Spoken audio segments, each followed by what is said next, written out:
Boa tarde, meu nome é Maria Angélica e hoje eu vou dar início ao nosso trabalho de física. Nós escolhemos duas experiências, uma sobre temperatura e calor e a outra sobre condução de calor.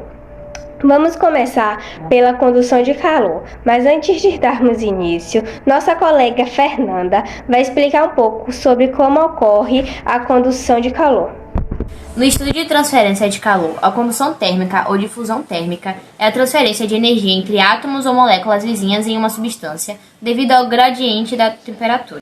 A condução é uma energia térmica que é transferida entre os átomos e as moléculas de um sólido, sem que ocorra a transferência de matéria. Até que se atinja o equilíbrio térmico, esse fenômeno acontece em todas as substâncias, independentemente do seu estado físico, sendo mais frequente em sólidos. Agora que você já sabe um pouco sobre a condição de calor e como funciona, nós podemos falar sobre o calor e temperatura. Bom, o calor é definido como energia cinética, total aos átomos e moléculas, que compõem uma substância, já que a temperatura é uma medida da energia cinética, medidas das moléculas ou átomos individuais. A distinção fica mais clara pelo seguinte exemplo. A temperatura de um copo de água fervente é a mesma que a água fervente de um balde, contendo que o balde de água fervente tem a maior quantidade de energia que o copo de água fervente. Portanto, a quantidade de calor depende da massa do material e a temperatura não. Embora os conceitos de calor e temperatura sejam distintos, eles são relacionados. A temperatura de uma parcela de ar pode mudar quando o ar ganha ou perde calor, mas isto não é sempre necessário, pois pode haver também mudanças de fase da água contida no ar ou mudanças de volume da parcela de ar associada com ganho ou perda de calor. Por outro lado, gradientes de temperatura determinam o fluxo de calor de um lugar para o outro, através de radiação, condução e convecção.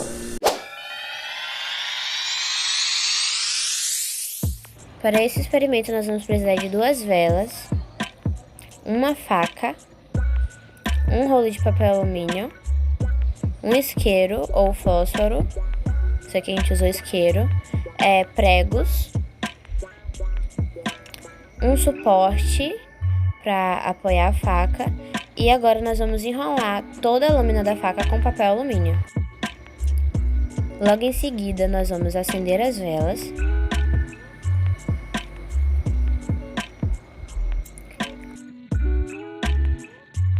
E colocá-las em um lugar fixo onde ela não se mova. Ela tem que ficar parada.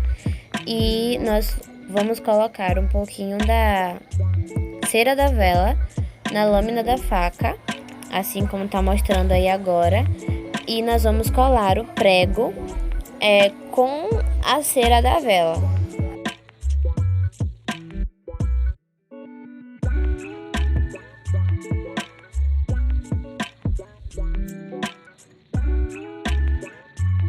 No exemplo que a gente está mostrando aí, nós utilizamos 3 pregos e foi bastante difícil para a gente conseguir colar os pregos na lâmina, já que ele era muito fino e a gente não estava conseguindo encaixar direitinho, mas no final dá tudo certo.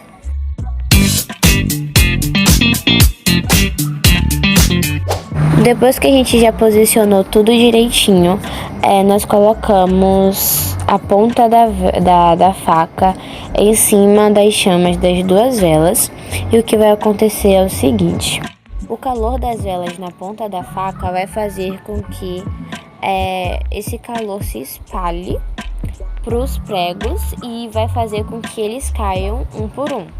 Vocês podem ver que o primeiro prego já está caindo e é por isso que nós colamos os pregos com a cera da vela, porque para derreter e fazer com que os pregos caiam é mais fácil e é bem mais fácil de mostrar o exemplo.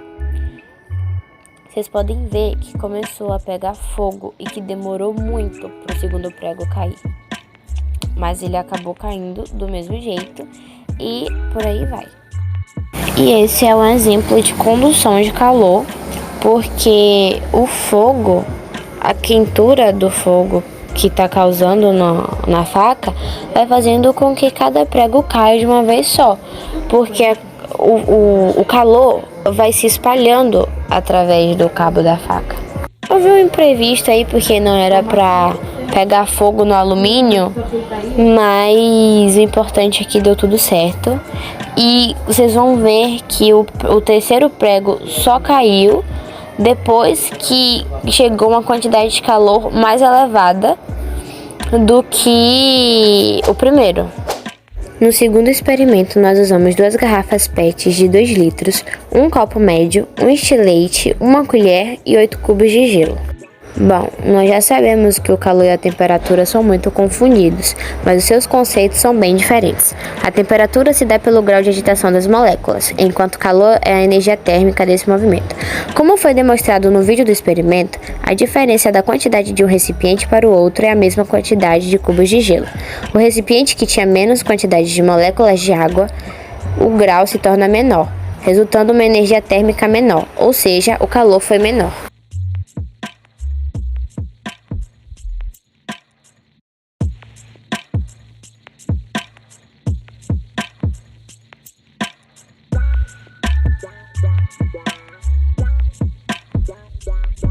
E a saga de experimentos termina aqui. Espero que tenham gostado.